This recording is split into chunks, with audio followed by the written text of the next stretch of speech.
up to this video, please like and subscribe. And yeah, it is called Ukraine War Update.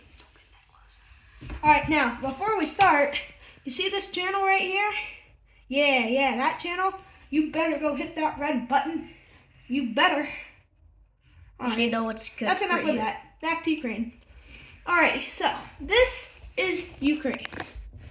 Russia invaded it in February 24th, 2022. Poor Ukraine. Now, so let's start with the update. So, at the start of the war, or at Russia's peak territorial control point, all this green, Russia controlled. If you zoom in to see Kyiv, all this green by Kyiv, like right over there and right over here, Russia controlled. They were trying to encircle Kyiv. But the Ukrainians fought back and they liberated that a while ago on March 31st, 2022. And they liberated all this green stuff on March 31st, 2022 also. And then also over here, let me start in 2014, Russia annexed Crimea. So that's just going to be marked in kind of a lighter red, yeah. And then Russia illegally annexed Luhansk and Donetsk.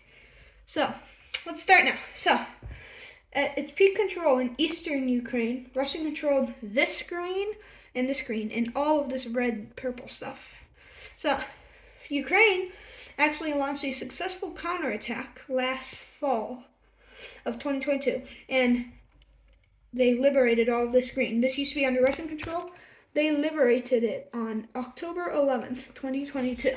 Now, that includes the key city of Kherson, which they still control most of, other than on the other side of the river, which is not much. And also the bridge is not there.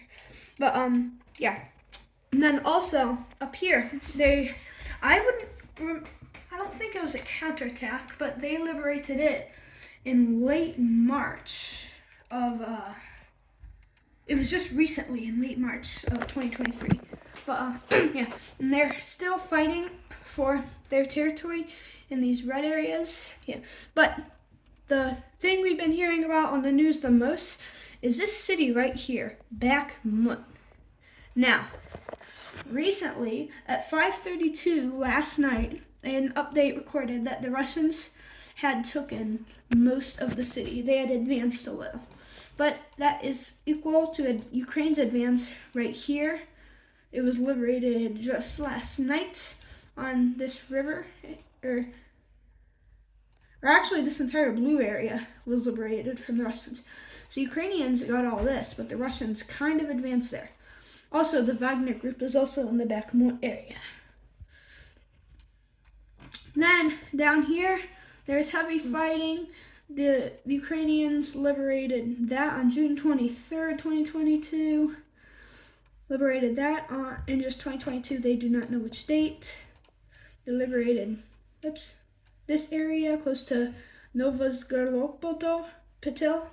That was liberated in 2022, and so on and so forth. And then, like I said, they liberated Kherson. Now, Ukraine's overall goals is to push all the Russians out of their territory and retake Crimea, which the Russians have occupied since 2018. But yes, and then this is also a simulator video. Now, that was the Ukraine War Update, how the fighting in Bakhmut is kind of going in Russia's favor. Well, it was going in Ukraine's favor, now it's going in Russia's favor. But now let's turn to Putin's nuclear threats. Now, Russia, I would just say, has the largest nuclear bomb in the world, the Tsar Bomba. That is 50,000 kilotons. Now, Putin lives right here, right in the center of Moscow, but he is threatening to nuke every city in Europe, or any city that supports America or NATO. Now, let's see what the damage would look like if, let's say, he dropped the Tsar Bomba on London or Brussels. He would, on Google, according to Google, it says that he said London would be the most strategic target, but I'm not sure. So we're going to put it in the center of London, and like 50,000. 3, 2, 1, bam. This is what a nuclear blast in London would look like. Everything inside the red, 100% destroyed. Nothing would live. inside the gray, there would be still second-degree burns. Inside the, wait a minute, am I looking at this wrong? No, just everything inside the red and light, or in dark, I don't want to say black, like gray, right here, would be mostly destroyed. Everything inside the orange would be like maybe 50% destroyed. Everything inside the light gray right here would be about 25% destroyed. So, yes. Now, the threats have cooled off. I mean, he still threats, but not as much. But yeah. And then, yeah, he said that if Ukraine attacks Luhansk and Donetsk, he would trigger a nuclear response, but we don't really know. All right, well, that is it for today's video of Ukraine War Update. I hope it taught you something. Please like and subscribe to this video. Please tell your friends and family members, and maybe tomorrow, or well, maybe not tomorrow, but I will try to have another Ukraine War Update every week. Alrighty, well, like I said, please like and subscribe, and make sure you tell your friends and family members about this video. Okay. Bye-bye. Bye-bye.